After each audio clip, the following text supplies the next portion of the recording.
नमस्कार साथियों, राज कोचिंग में आप सबका स्वागत है। आइए हम आपको चोल वंश के विषय में बता रहे थे। चोल वंश के विषय में आपको प्राचीन इतिहास में बता रहे थे।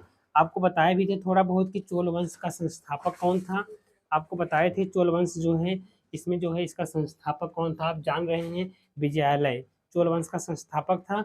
वह जो है 850 से जो है 87 में जो है इसका जो है संस्थापक था, यानी संस्था मतलब चोल वंश की जो है स्थापना करता है। लेकिन अगर वास्तविक संस्थापक पूछा जाए तो राजराज प्रथम होता है। और प्रथम शासक कौन था विजयालय, और अंतिम शासक कौन था चोल वंश का, राजेंद्र तृतीय। ठीक है, इतना जानिए।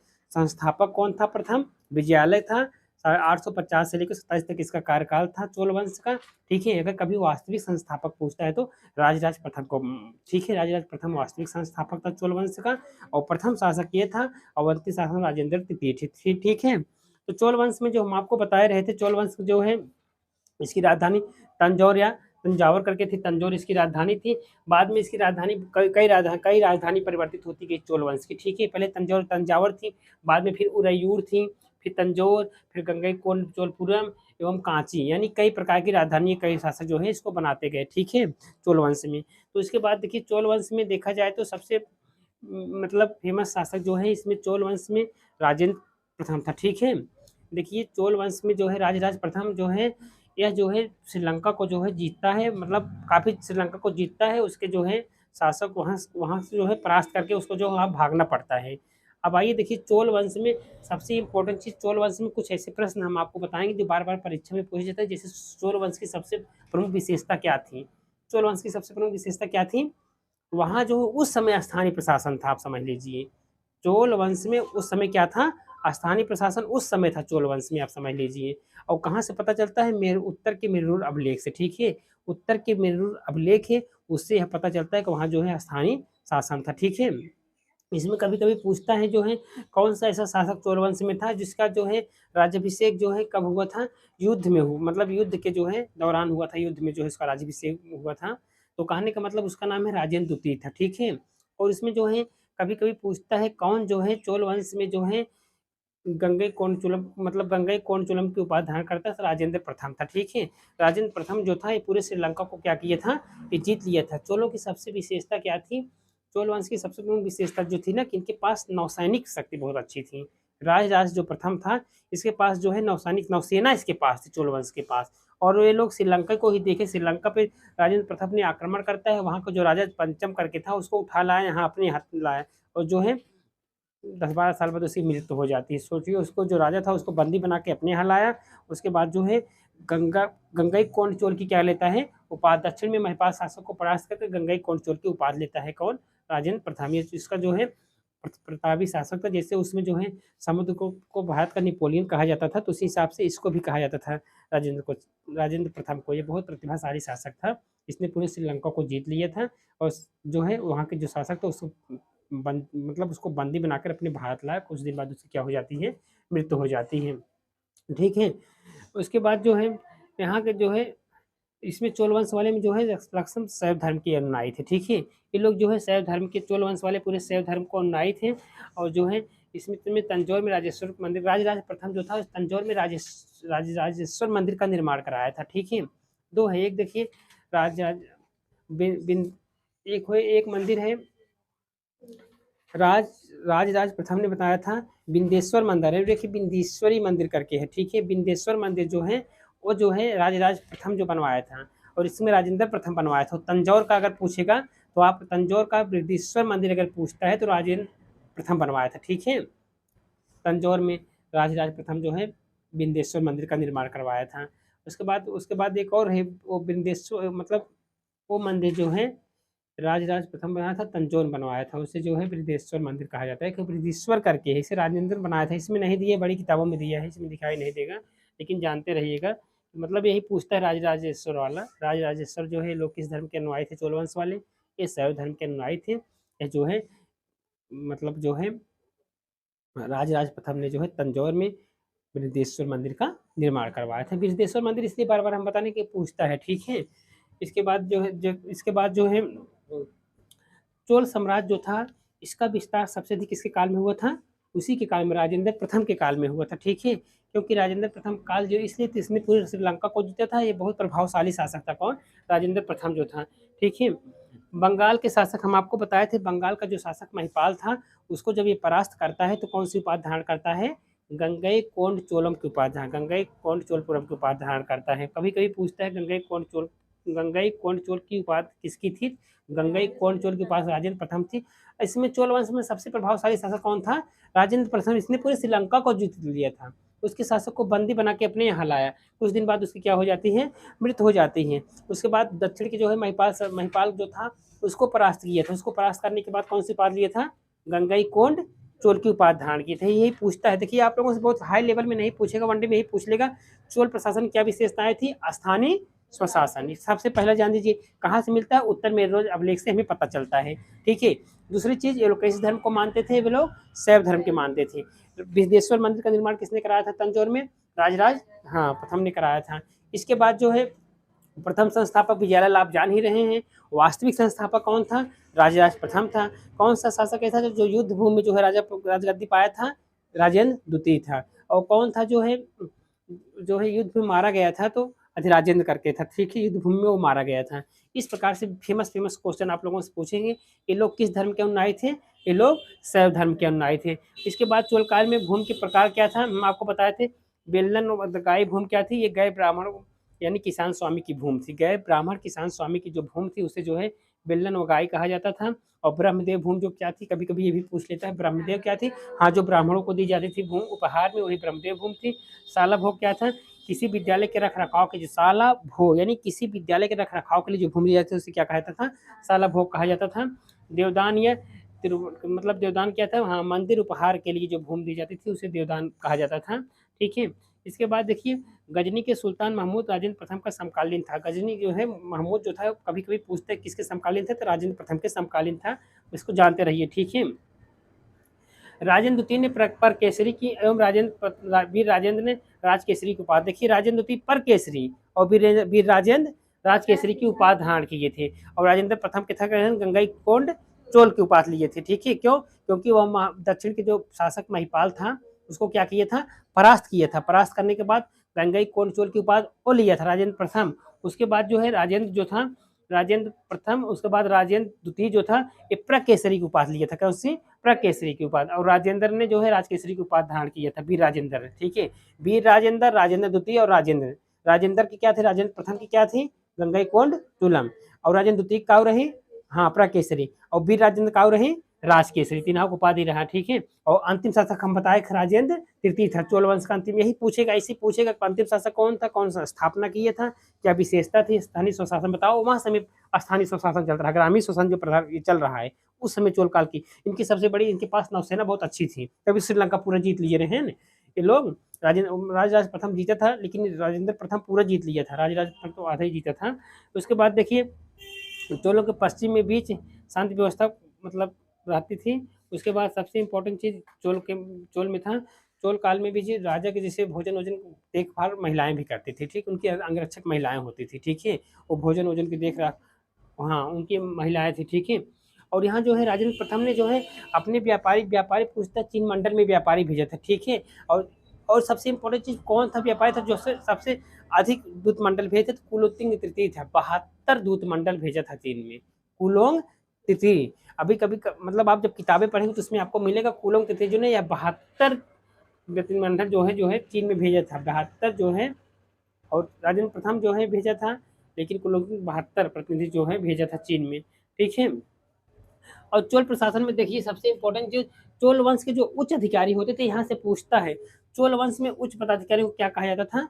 पेरुवंदरम कहा जाता था। और निम्न अधिकारियों को क्या कहा था? शेरुवंदरम कहा जाता था। पेरुवंदरम जो थे एक उच्च अधिकारी थे और निम्न वाले क्या थे? शेरुवंदरम कहा जाता था। राजा के पास रहने वाले अधिकारी को उड़नकुट्टम कहा। राजा के पास जो रहा, जो उनका मतलब नजदीकी सेवक रहा है, वो का रहा उड़नकुट्टम कहा, मतलब उनका सहायता करते रहे। राजा के पास जो रहता था उड़नकुट्टम कहा जाता था। जो ऊपर के अधिकारी थे क्या कहा जाता था? ऊपर के अधिकारी को क्या कहा जाता था? हाँ, उनको कहा जाता था पेरुंदरम कहा जाता था। और निम्न वाले के हाँ शेरुंदरम कहा जाता था। जो उनका नजदीकी रहा, जो सेवा मतलब देखभाल करते थे, उनका कहा जाता रहा उड़नकुट्टम कहा जाता था, उड़नकुट्टम कहा जाता था। ठीक है, जब स्थानीय स्वशासन में आएंगे तो उसमें आएगा उदासीन वर्यम क्या था, उदासीन वर्यम का मतलब क्या होता है, विदेश विभाग से संबंधित है। किससे विभाग था, विदेश विभाग से संबंधित है। यही कभी कभी पूछ लेता है। एक बार हमारी बात को आप सुने रहेंगे, दोबारा किताब पढ़ लेंगे तो आपको क्लियर हो जाएगा, जो चीज़ हम बता रहे हैं क्लियर होता चला जाए। जैसे आपने उच्च अधिकारी एक बार दो बार समझ में नहीं आएगा, लेकिन आप जान जाएंगे कि चोल वंश में जो उच्च पदाधिकारी होते थे उनसे क्या कहा जाता था, पेरुवंतरम कहा जाता था। निम्न वाले क्या कहा जाता था, शिरवंतरम कहा जाता था। उसके बाद जो राजा के पास समीप रहकर उनकी देख रेख करते थे उनको क्या कहा जाता था, उड़नकुट्टम कहा जाता था। उड़नकुट्टम मतलब इसे बैठा लोग उड़ के आए राजा की देखभाल करते रहे, इसे समझे, इसे बैठा सकते हैं आप, क्लियर हो जाएगा। संपूर्ण चोल साम्राज्य 6 मंडलों में विभाजित था। ठीक है, 6 मंडलों में विभाजित था। मंडलम को कोट्टम में, ठीक है, जैसे मंडलम हुआ कोट्टम, फिर कोट्टम को नाड, नाड को पूर्व में, इसी हिसाब से करके विभाजित किया जाता था। स्थानीय स्वशासन चोल साम्राज्य की प्रमुख विशेषता थी, जो हम आपको बताए हैं। ठीक है, यह उत्तर मेरुर अभिलेख से मिलता है। उत्तर मेरुर जो अभिलेख है, उत्तर मेरुर अभिलेख से यह पता चलता है कि यहाँ स्थानीय स्वशासन था। स्थानीय स्वशासन जो ग्राम स्वशासन चल रहा है उस समय था। ठीक है, चोल काल की सबसे बड़ी विशेषता थी। दूसरी सबसे बड़ी विशेषता, उनके पास नौसैनिक बहुत अच्छी थी चोलों की। वो लोग सौ धर्म के मानते थे।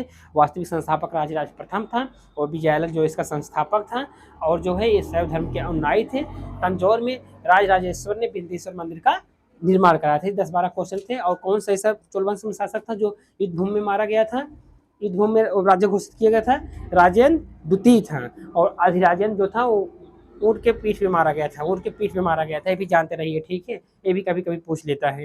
ये सब चोल वंश में जो है खास करके विशेष है। कोलुंग द्वितीय ने, देखिए कोलुंग जो बताए थे, जो चीन में 72 प्रतिनिधि भेजा था, सब भेजा था। 72 प्रतिनिधि को कहाँ भेजा था, चीन में। और राजेंद्र प्रथम भी भेजा था। ठीक है, लेकिन ये 72 प्रतिनिधि भेजे थे। उसके बाद जो है स्थानीय स्वशासन हमने बताया, इसकी बहुत मतलब महत्वपूर्ण, मतलब इसका जो है बहुत महत्वपूर्ण भूमिका थी। उस समय जो है चोल प्रशासन में जो है भूमि कर उपज का कर 1/3 था। ठीक है, चोल काल में भूमि कर उपज का 1/3 भाग लिया करते थे, 1/3 भाग। और कुल तो 1/6 मिलता था, 1/6 अक्सर मिलता था। लेकिन चोल काल में भूमि उपज का 1/3 मिलते थे, चाहे नगद मिलता था, चाहे जैसे दोनों दोनों लेते थे, चाहे उनको नगद मिले चाहे जैसे। गांव की कार्य समिति सदस्यता के लिए जो वेतनभोगी कर्मचारी रहते थे उन्हें मध्यस्थ कहते थे, जो वेतनभोगी गांव के सदस्य होते थे। और देखिए मेरू अभिलेख के अनुसार जो सदस्य रहे उनका सदस्यता कैसे कैसे हो, चाहे देखा लिखिए ही ना, सभा की जो उसमें सभा होती तो उनकी सदस्यता, यानी जो उस समय जो सभा में जो सदस्य होते थे, कैसन कैसे आदमी को सदस्यता मिल सकती थी। ऐसे आदमी मिल सकता तो जरा कितना हो, चाहे 35 वर्ष, और जिसके पास अपन निजी का रहा है, घर अपना हो, और वेदों का क्या हो, ज्ञाता हो, ऐसा आदमी जो ना हो मगर सदस्यता मिलती रहेगी। मेरे अभिलेख से अनुसार ज्ञात होता है कि जो उसकी सभा की सदस्यता थी उसी आदमी को मिलती थी जिसकी आयु 35 वर्ष हो। ठीक है, उसके बाद वेदों का वह ज्ञान मतलब ज्ञाता होना चाहिए, उसके पास अपना घर होना चाहिए।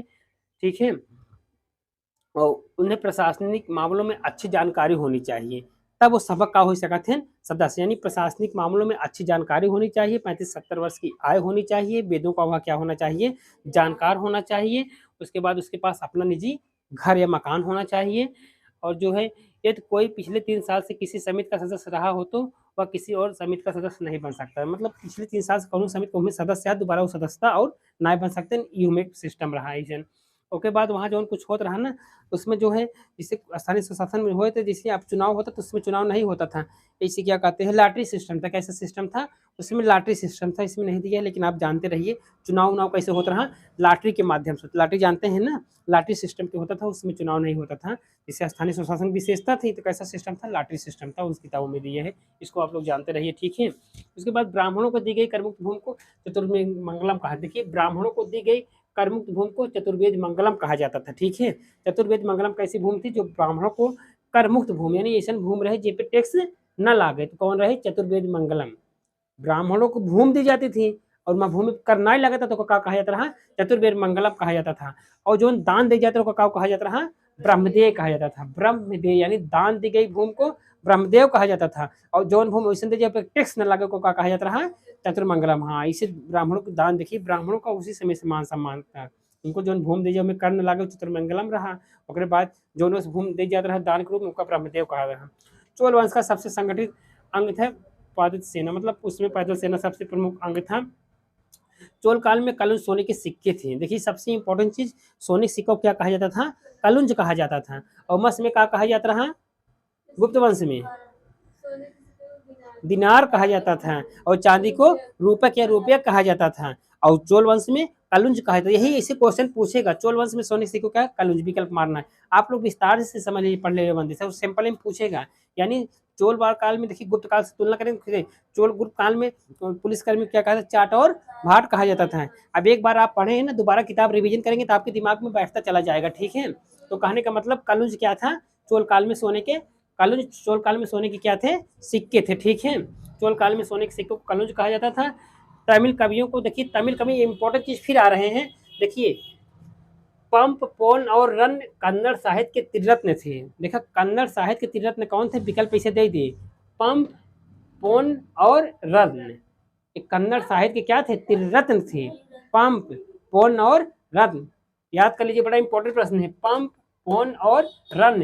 कन्नड़ से पूछे, कन्नड़ साहित्य के त्रिरत्न में कौन कौन कौन नहीं थे, पंप दे दे, पुन दे, रत्न दे दे, कंपन दे दे, के नहीं रहा कंपन। हाँ ठीक, बात ये इसे पूछे त्रिरत्न कौन थे, पंप, पोन, रन, तीन टाइम पढ़ ले, पंप, पोन, रन। पंप, पोन कन्नड़ साहित्य के त्रिरत्न थे, कन्नड़ साहित्य के तीन रत्न थे, ठीक है। उसके बाद कंबन और टुकुटन, कंबन और कुट्टन और पुगलेदित्य, ऐसे तमिल साहित्य त्रिरत्न रहन, किथक रहन, ये तमिल कंबन कथक रहन, कन्नड़ के रहन, किथक रहन, कन्नड़ वाले पंप, पोन, रन। ध्यान देखिए, कन्नड़ त्रिरत्न कौन थे, पंप, पोन, रन, और यह कौन रहन, तमिल तीन रत्न के रहन, तमिल में के रहन, कंबन और टेकुट्टन और पुगलेदित रहन। एक दो तीन दाल लिखे क्या ख्याल हो जाए, इसे दक्षिण भारत का नाम हो रहा।